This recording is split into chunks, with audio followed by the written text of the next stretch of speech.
Praise Lord everyone. Bible reading in 1 year. 2వ సమూయేలు గ్రంథం 19వ అధ్యాయము చదువుకుందాం. రాజు తన కుమారుని గూర్చి ఏడ్చుచు దుఃఖించుచు ఏడ్చుచున్నాడనే సంగతి ఆ దినమున జనులందరూ విని యుద్ధమందు సిగ్గుతో పారిపోయిన జనుల వలె వారు నాడు దొంగ నడకలతో వచ్చి పట్టణంలో ప్రవేశించిరి. నాటి విజయము జనులకందరికీ దుఃఖమునకు కారణమాయెను. రాజు ముఖము కప్పుకొని, అబ్షాలోమా నా కుమారుడా, అబ్షాలోమా నా కుమారుడా, నా కుమారుడా అని కేకలు వేయచ్చు ఏడ్చుచుండగా, రాజు అబ్షాలోమును గూర్చి దుఃఖించుచు ఏడ్చుచున్నాడనే సంగతి యోవాబు విని నగరియందున్న రాజునొద్దకు వచ్చి, నీ ప్రాణము, నీ కుమారుల ప్రాణములను, నీ కుమార్తెల ప్రాణములను, నీ భార్యల ప్రాణములను, నీ ఉపపత్నుల ప్రాణములను ఈ దినమున రక్షించిన నీ సేవకులకు అందరినీ నేడు సిగ్గుపరిచి, నీ స్నేహితులడలా ప్రేమ చూపక నీ శత్రులడలా ప్రేమ చూపుచు ఈ దినమున అధిపతులను సేవకులను నీ ఇష్టజనులను కారని నీవు కనబర్చితివి. మేమందరము చనిపోయి అబ్షాలోము బ్రతికి ఉండినడలా అది నీకు ఇష్టమగునన్న మాట ఈ దినమున నేను తెలుసుకొనుచున్నాను.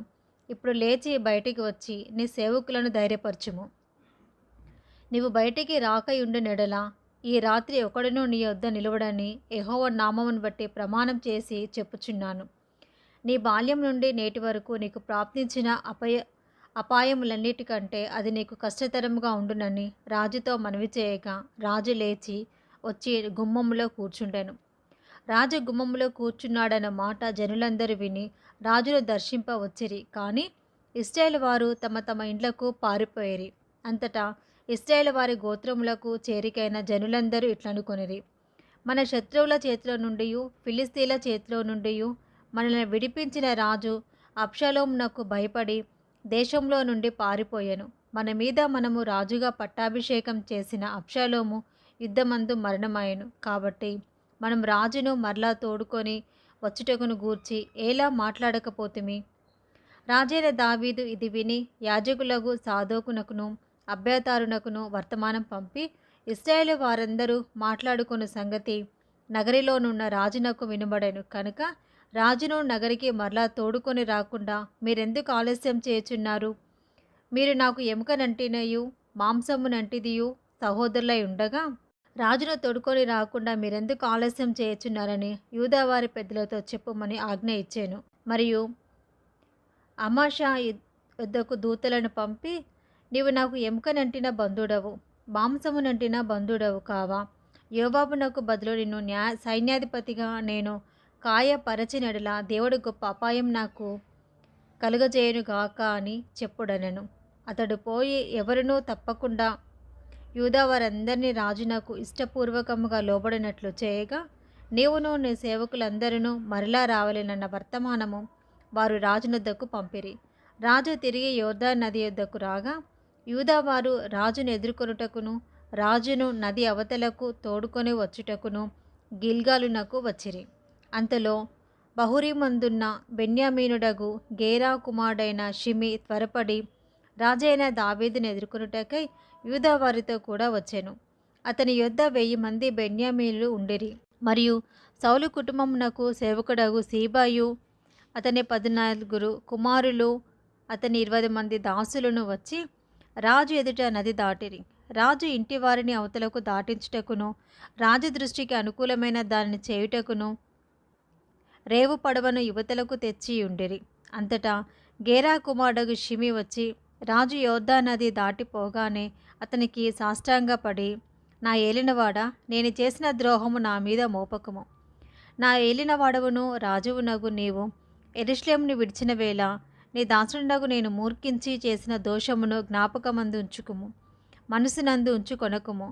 నేను పాపం చేసి తినని నాకు తెలిసినది కనుక యోసేపు వారందరితో కూడా నా ఏలినవాడవును రాజువునగు నిన్ను ఎదుర్కొనుటకే నేను ముందుగా వచ్చి ఉన్నాననెను. అంతటా సెరూయా కుమారుడగు అబీషై, యెహోవా అభిషేకించిన వారిని శపించిన ఈ షిమి మరణమునకు పాత్రుడు కాడా అని అనగా, దావీదు, సెరూయా కుమారులారా, మీకును నాకును ఏమి పొందు? ఇట్టి సమయంన మీరు నాకు విరోధులగుదురా? ఇశ్రాయేలు వారిలో ఎవరైనాను ఈ దినమున మరణశిక్ష నొందుదురా? ఇప్పుడు నేను ఇశ్రాయేలు వారి మీద రాజునైతినన్న సంగతి నాకు తెలిసే ఉన్నదని చెప్పి ప్రమాణం చేసి, నీకు మరణశిక్ష విధింపనని షిమితో సెలవిచ్చెను. మరియు సౌలు కుమారుడగు మెఫీబోషెత్తు రాజును ఎదుర్కొనుటకు వచ్చెను. రాజు పారిపోయిన దినము మొదలుకొని అతడు సుఖముగా తిరిగి వచ్చిన నాటి వరకు అతడు కాళ్ళు కడుక్కొనికయు గడ్డము కత్తిరించుకొనుకయు బట్టలు ఉదుక్కొనుకయు ఉండెను. రాజును ఎదుర్కొనుటకే అతడు యెరూషలేమునకు రాగా రాజు, మెఫీబోషెతు, నీవు నాతో కూడా రాకపోతివేమని అతను అడిగాను. అందుకతడు, నా ఏలినవాడ రాజా, నీ దాసుడనైనా నేను కుంటివాడను కనుక గాడిద మీద గంత కట్టించి ఎక్కి రాజుతో కూడా వెళ్ళిపోదునని నేను అనుకొనగా నా పనివాడు నన్ను మోసం చేశాను. సీబా నీ దాసుడనైన నన్ను గూర్చి నా ఏలినవాడవును రాజువునగు నీతో అబద్ధమాడెను. అయితే నా ఏలినవాడవును రాజువునగు నీవు దేవదూత వంటి వాడవు. నీ దృష్టికి ఏది అనుకూలమో దాన్ని చేయుము. నా తండ్రి ఇంటి వారందరూ నా ఏలినవాడవును రాజువునగు నీ దృష్టికి మృతుల వంటి వారై ఉండగా నేను నీ బల్ల యొద్ద భోజనము చేయు వారిలో నీ దాసుడైన నన్ను చేర్చితివి. కాబట్టి ఇకను రాజువైన నీకు మొరపెట్టుటకు నాకేమి న్యాయమని అనగా రాజు, నీ సంగతులను నీవిక ఇందులోకి ఎత్తెదవు. నీవును సీబాయును భూమిని పంచుకొనుడని నేను ఆజ్ఞ ఇచ్చితిని కదా అనెను. అందుకు మెఫీబోషెతు, నా ఏలినవాడవగు నీవు నీ నగరికి తిరిగి క్షేమముగా వచ్చి ఉన్నావు కనుక అతడు అంతయు తీసుకొనవచ్చునెను. మరియు గిలాదీడగు బర్జిల్లాయు రోగేలీము నుండి యొర్దాను అద్దరికి వచ్చి రాజుతో కూడా నది దాటెను. బల్జీ అయి 80 సంవత్సరములు వయసు కలిగి బహు ముసలివాడై ఉండెను.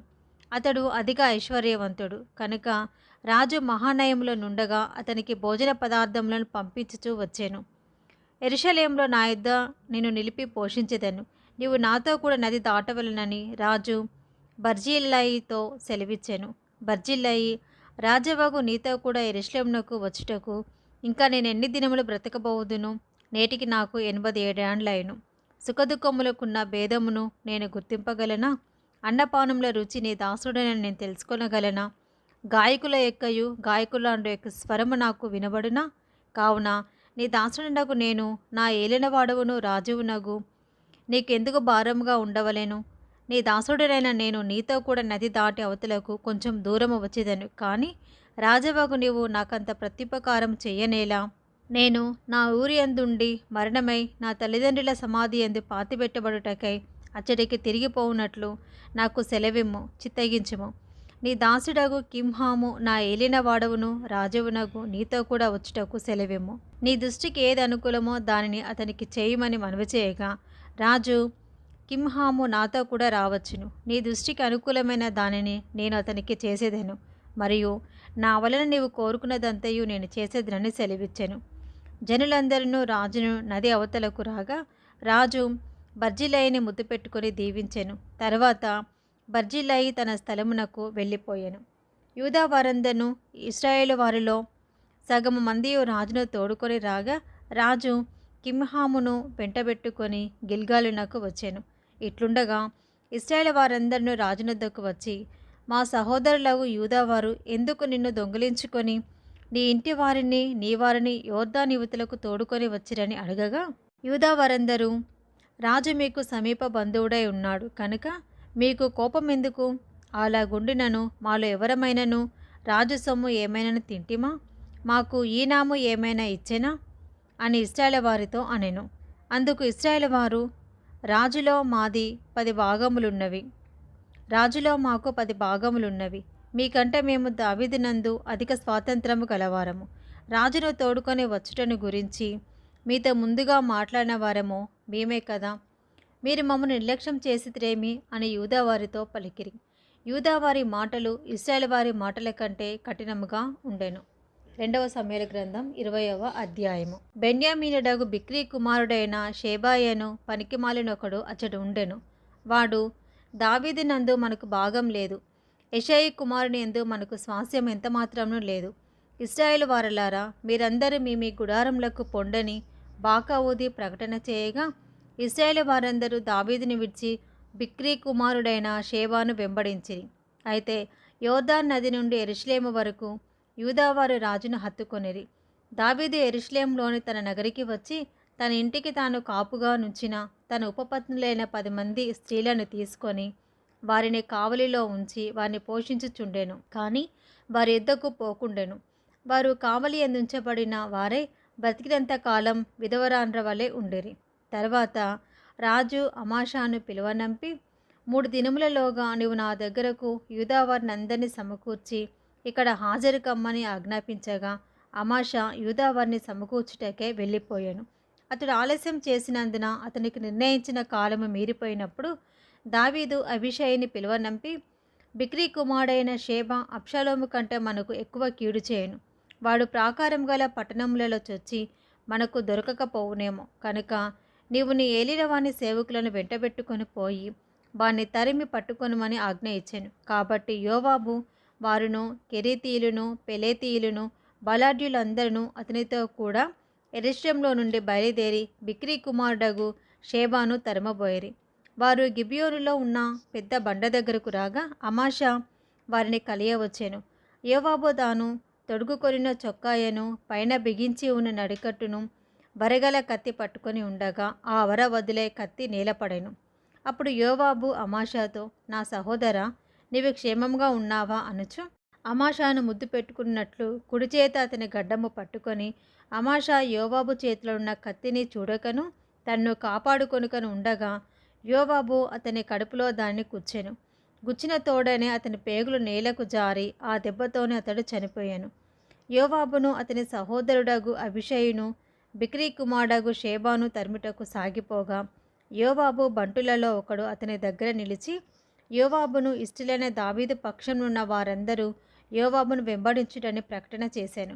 అమాషా రక్తంలో పొర్లుచు మార్గంన పడి ఉండగా అచ్చోటికి వచ్చిన జనులందరూ నిలిచియుండుట ఆ మనుషుడు చూచి అమాషాను మార్గం నుండి చేనిలోనికి లాగి మార్గస్థులందరూ నిలిచి తేరి చూడకుండా శవం మీద బట్ట కప్పెను. శవము మార్గం నుండి తీయబడిన తర్వాత జనులందరూ బిక్రీ కుమారుడగు షేబాను తరుముటకై యోవాబు వెంబడి వెళ్ళేరి. అతడు ఇశ్రాయేలు గోత్రపు వారందరి యొద్దకును ఆబేలు వారి యొద్దకును బెత్మాయాకా వారి యొద్దకును బెరీయేల యొద్దకును రాగా వారు కూడుకొని అతని వెంబడించిరి. ఈ ప్రకారము వారు వచ్చి ఆబేలు బెత్మాకా యందు బిక్రీని ముట్టడి వేసి పట్టణపు ప్రాకారము ఎదుట బురుజు కట్టగా యోవాబు వారందరూ ప్రాకారమును పడవేయుటకు దానిని కొట్టిరి.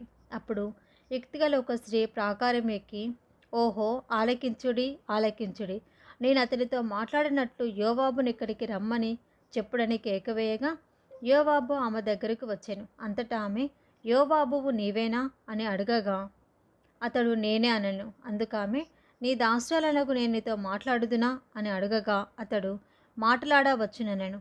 అంతటా ఆమె, పూర్వకాలమున జనులు ఆబేలునందు సంగతి విచారింపవలనని చెప్పుట కద్దు.